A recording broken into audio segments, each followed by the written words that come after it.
Die Themen im heutigen Zocker Lounge Wochenrückblick sind: weiteres starkes Update für Tempest Rising, Father's Frontier enthüllt seinen ersten DLC, mit Outlife 25 ist ein RTS-Klassiker erneut erschienen, kommendes Calyx-Update vorgestellt und Explorers of Esma bekommt eine super spannende neue Roadmap. Also, schnell noch auf den Abo-Button hämmern und dann geht's los.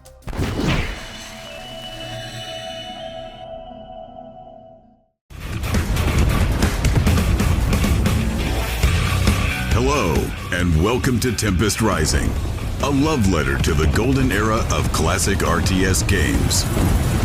Das mittlerweile schon seit einem Jahr verfügbare Tempest Rising hat zur Feier des Tages ein neues, größeres Quality of Life Update erhalten. So wurde unter anderem die Möglichkeit ergänzt, reine Bot-Matches zu hosten und im Treiben dann als Spectator zuzuschauen. Auch wenn ich ehrlich gesagt überhaupt nicht verstehe, für was man sowas brauchen könnte. Gerne mal in die Kommentare damit.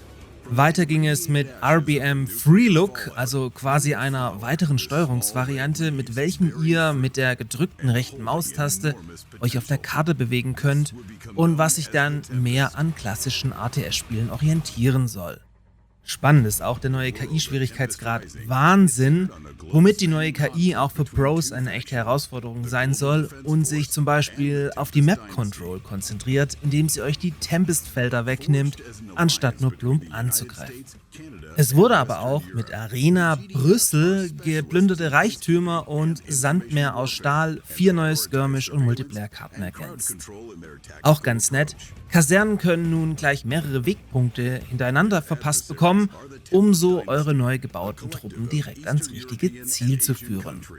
Auch wenn Tempest Rising seinen Reiz sicher vor allem aus dem Multiplayer zieht, können Solisten hier natürlich auch auf meinen Partner Xmod zurückgreifen, mit welchem ihr das Spiel zu euren Gunsten manipuliert. So könnt ihr zum Beispiel den Cooldown für Fähigkeiten auf 0 setzen, ohne Geldeinsatz bauen oder euch einfach unverwundbar machen, was ganz cool ist, um diverse Build-Orders zu testen. Einfach mal ausprobieren und falls es euch gefällt, meinen Code ZL65 spart ihr 35%. Or against the other players in competitive multiplayer. What's up? Oh no! You keep that arm. Or against bots in skirmish mode. Both multiplayer and skirmish mode include 9 different maps for up to 4 players to team up or battle in all-out free-for-all warfare. Welcome to Tempest Rising. Get ready to fight like hell.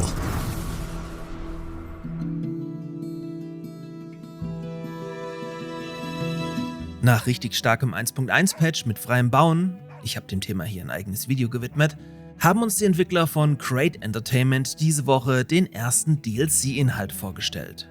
DLC 1, Cats and Dogs, konzentriert sich, wie der Name schon sagt, ganz auf Haustiere, die tatsächlich auch dem Gameplay zugutekommen sollen. Denn Hunde schützen Felder vor hungrigen Rehen und den neu eingeführten Murmeltieren, während sie gleichzeitig Hühnerställe vor Füchsen verteidigen. Außerdem können sie Jäger gegen Wildtiere verteidigen und Rattenfänger beim Aufspüren von Rattenplagen unterstützen. Katzen hingegen halten automatisch die Rattenpopulation in Schach, da dies eines ihrer Grundnahrungsmittel ist. Der Cats and Dogs DLC soll schon im Mai erscheinen, zum Preis kann ich euch aber noch nichts sagen.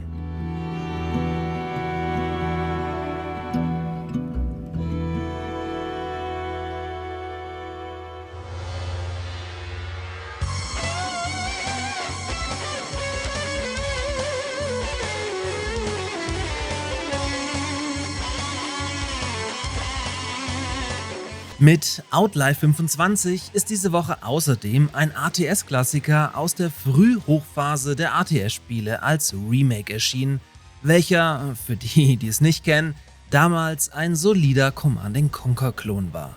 Das Remake des Klassikers aus dem Jahr 2000 modernisiert dezent die Grafik und den Sound und passt das Gameplay an heutige Standards an, belässt es aber beim ursprünglichen Artstyle. Multiplayer-technisch sind sogar Matches mit bis zu 16 Spielern möglich, welcher jetzt natürlich auch wieder problemlos gespielt werden kann. Hervorgehoben wird auch der mächtige Karteneditor, mit dem sich ganze Kampagnen erstellen lassen sollen. Wer also vorab mal testen möchte, kann das über die Demo tun. Alle anderen bekommen den Titel für richtig günstige 8 € direkt auf Steam.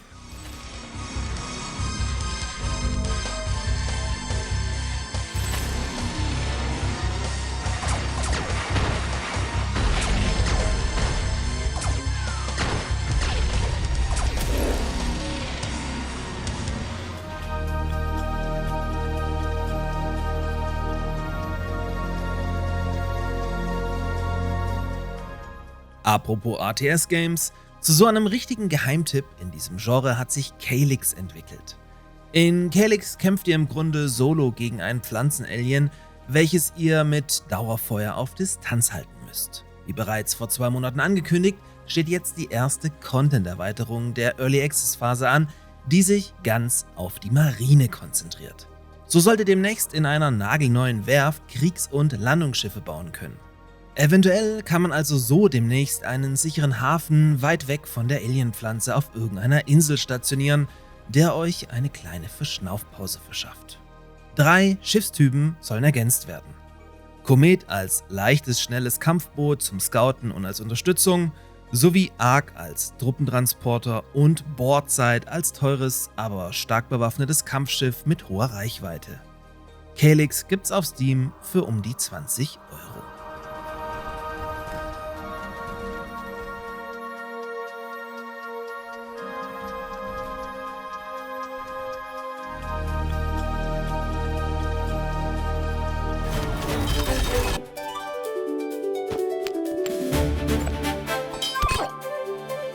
Anfangs von mir noch etwas kritisch gesehen, ist Explorers of Esma als einer der Die Siedler-Erben dann doch sehr verdient stark gestartet und kann sich mittlerweile über ein positives Rating auf Steam freuen. Das Spiel von Solo-Dev Tim Briebe trifft eine bemerkenswerte große Lücke, welche Pioneers of Pagonia aufgerissen hat, da man sich hier anders als beim Volker-Wertig-Spiel voll auf den Multiplayer konzentriert und so das geforderte Kontrastprogramm der vielen Kritiker bietet. Nach ganz viel Feedback in den ersten Tagen gab es jetzt eine neue Roadmap. So soll in Kürze der Map Generator ein großes Update spendiert bekommen und dann mit zum Beispiel Inseln oder tiefen Wäldern weitere Einstellungsmöglichkeiten erhalten. Auch die noch sehr schwachen Bots sollen einige neue Moves lernen und sich dann mit hoffentlich etwas mehr zur Wehr setzen können. Wichtigster Punkt ist aber die Multiplayer-Stabilität und das allgemeine Hosten von Lobbys, wo es gerade noch einige Probleme gibt. Später sollen dann neben einer Singleplayer-Kampagne, dem Karteneditor und den Wikingern als zweite Fraktion auch Schiffe, Magie, neutrale Fraktionen und, ganz spannend, ein Spectator-Modus folgen. Die Siedler-like-Spiele gehören generell immer unterstützt, zumal Explorers of Esma ja auch nur 16,15 € kostet. Also gönnt euch. In diesem Sinne, gerne ein Abo dalassen für mehr und bis zum nächsten Mal.